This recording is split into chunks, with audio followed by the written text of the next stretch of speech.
दौसाकोर जिले बने करीब 34 वर्ष होने वाले हैं, लेकिन इसका वास्तविक रूप से जो विकास इंफ्रास्ट्रक्चर मूलभूत सुविधाओं के साथ होना था, उससे अभी भी यहाँ के निवासी महरूम हैं।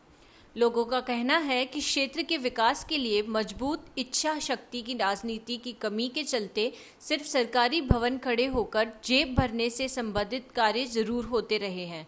लेकिन आज भी दौसा की जनता मूलभूत आवश्यकताओं जैसे चिकित्सा, शिक्षा, पानी, सड़क आदि से महरूम सी नजर आती है। यहाँ चुनाव जीतने की होड़ ने जनता को विभिन्न तरह के वादों में फंसा कर छोड़ दिया है, जिसके चलते यहाँ का वातावरण आज सरकारी आंकड़ों में अति संवेदनशील क्षेत्र में काउंट हो चुका है। इस अति संवेदनशील क्षेत्र घोषित करने के पीछे यहाँ की भोली भाली जनता नहीं, बल्कि यहाँ के चाणक्य बुद्धि वाले राजनेता हैं, जो सिर्फ अपने चुनाव जीतने के स्वार्थ के चलते जनता को तपती भट्टी में झोंकने को तैयार रहते हैं। और उसी का नतीजा है कि यहाँ पर जनता भी दबे मन से नेताओं के जय जयकार लगाकर जैसे तैसे जीवन यापन करने को मजबूर है। दौसा विधानसभा क्षेत्र में मुरारी लाल मीणा के सांसद बनने के बाद खाली हुई सीट पर आगामी 13 नवंबर को उपचुनाव होने जा रहा है। इस कड़ी में भारतीय जनता पार्टी ने भी इस बार सत्ता सुख प्राप्त करने के लिए हर संभव चाल चलते हुए सामान्य वर्ग की उपेक्षा कर डॉक्टर किरोड़ी लाल मीणा के भाई पूर्व आरएसएस अधिकारी जगमोहन मीणा को प्रत्याशी घोषित कर दिया है। हालांकि जगमोहन मीणा पार्टी के लिए काम कर रहे हैं, जिससे वे आम जनता में भी अपनी पकड़ रखते हैं। इसके अलावा डॉक्टर किरोड़ी लाल मीणा का बड़ा नाम ही उनकी जीत के लिए काफ़ी माना जा सकता है। सामान्य वर्ग के समर्थन के चलते डॉक्टर किरोड़ी लाल मीणा सवाई माधोपुर से और भतीजे राजेंद्र मीणा महुआ से विधायक बनने में कामयाब रहे और अब वे दौसा में भी अपने भाई जगमोहन मीणा को जिताने में कोई कसर नहीं बाकी रखेंगे। दौसा विधानसभा क्षेत्र में किसी समय भारतीय जनता पार्टी का दबदबा रहा करता था, लेकिन 2008 के विधानसभा चुनाव में बसपा की टिकट पर सीधी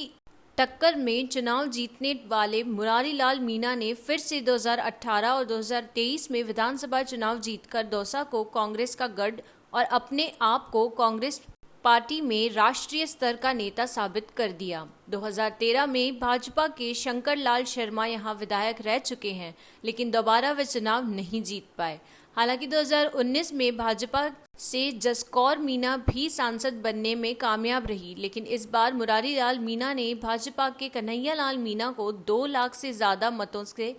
करारी शिकस्त देते हुए एक रिकॉर्ड कायम किया है, जिसके चलते अब दौसा सीट व्यक्तिगत रूप से मुरारी लाल मीणा के लिए भी प्रतिष्ठा का सवाल बन चुकी है। वैसे लोगों का ये भी कहना है कि मुरारी लाल मीणा चाहे तो टिकट का सही सिलेक्शन कर दौसा विधायक क्षेत्र की सीट को कांग्रेस के लिए बरकरार भी रख सकते हैं, लेकिन इसके लिए उन्हें पार्टी के प्रति वफादारी की अग्नि परीक्षा से गुजरना होगा।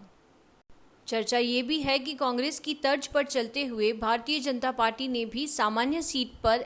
एसटी वर्ग के व्यक्ति को उम्मीदवार बनाने से भाजपा का कोर वोटर अंदर खाने रणनीति बदल सकता है, जो पार्टी के लिए कहीं खतरा साबित न हो जाए। इधर सामान्य की जगह एसटी वर्ग को टिकट देने पर पूर्व भाजपा उपाध्यक्ष रहे देवी सिंह दौसा ने भी निर्दलीय चुनाव लड़ने का ऐलान कर दिया है, जो पार्टी के लिए भारी भी पड़ सकता है।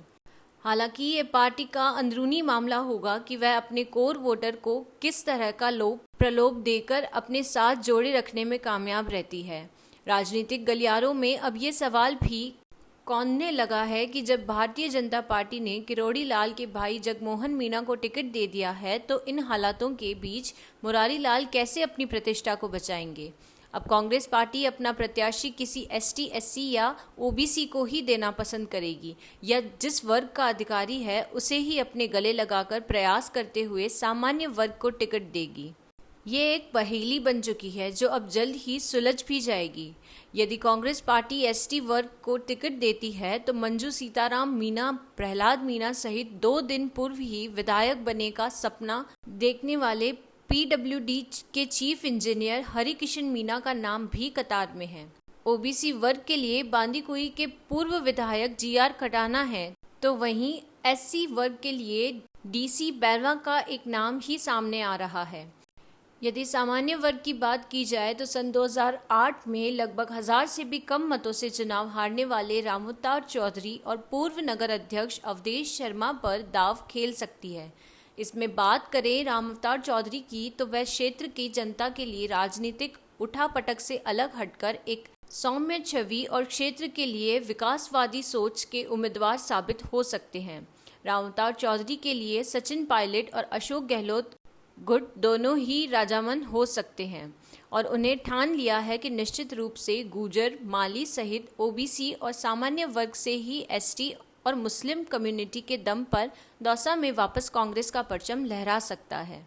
वहीं पूर्व नगर कांग्रेस अध्यक्ष अवधेश शर्मा को भी मुरारी लाल के यसमैन होने का लाभ मिल सकता है। वर्तमान हालातों के मद्देनजर अब ये तय कर पाना सिर्फ और सिर्फ दौसा सांसद मुरारी लाल मीणा के हाथ में है कि आखिर वह अपनी व्यक्तिगत प्रतिष्ठा को बचाने के लिए कौन से वर्ग में किसको उपयुक्त समझकर टिकट देना पसंद करेंगे, क्योंकि दौसा में कांग्रेस का मतलब मुरारी लाल मीणा ही बन चुका है। यहाँ हलकों में चर्चा ये भी है कि क्या मुरारी लाल अपनी व्यक्तिगत छवि को बचाने के लिए डॉक्टर किरोड़ी लाल मीणा से दुश्मनी मोल ले सकते हैं, क्योंकि यदि वह कांग्रेस पार्टी को मन से जिताने के लिए प्रयास करेंगे तो निश्चित रूप से कहीं ना कहीं डॉक्टर किरोड़ी लाल मीणा के तीर बाणों का सामना जरूर करना पड़ेगा। डॉक्टर मीणा के बाण कभी खाली नहीं जाते हैं, ये भी राजनीतिक गलियारों में खूब हवा की तरह फैल रहा है।